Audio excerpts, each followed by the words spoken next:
Hello बच्चों, let's discuss the question. So the question says if a compass is taken to magnetic south pole of the earth, what will be the direction of the needle? तो सबसे पहले यहाँ पे हम की concept समझते हैं कि की कॉन्सेप्ट क्या यूज करने वाले हैं, ठीक है।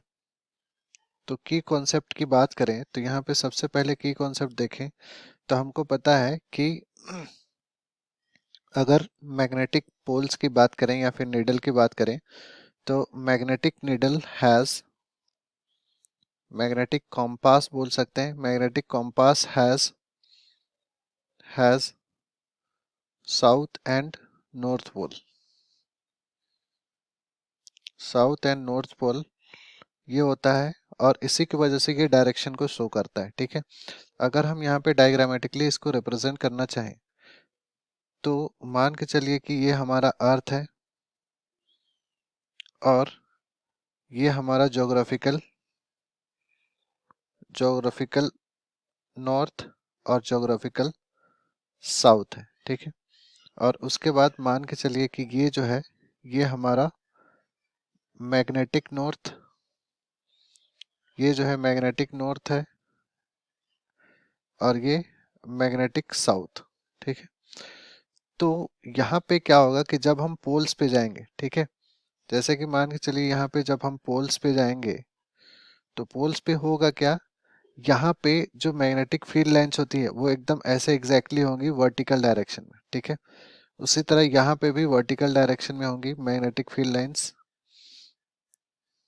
ठीक है। हमें पता है कि यहाँ पे इंटर करेंगी और यहाँ से ये इमिट होंगी, ठीक। तो यहाँ पे क्या होगा कि मैग्नेटिक फील्ड लाइंस बोल सकते हैं कि field the earth magnetic field lines, earth magnetic field lines, magnetic field lines will be in vertical direction,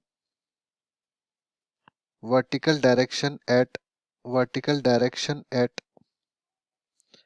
poles, ठीक है। पोल्स पे क्या होगा, वर्टिकल डायरेक्शन पे होगा, ठीक है।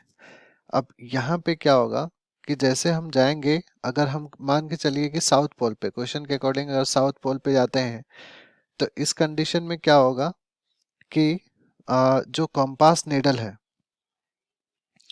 यहाँ पे होगा कि नॉर्थ पोल, यहाँ पे हम लोग बोल सकते हैं कि north pole of compass will be down side, ठीक है। North pole of the compass जो है वो डाउन साइड में रहेगा, ठीक है। यहाँ पे हम लोग बोल सकते हैं कि north pole of the compass will be down side and यहाँ पे इसके बाद क्या होगा कि compass needle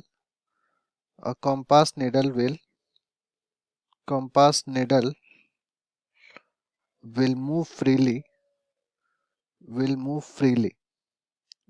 freely in horizontal plane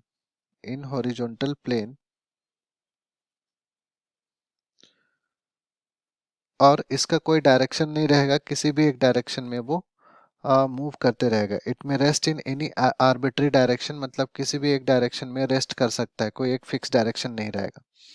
I hope you understood well.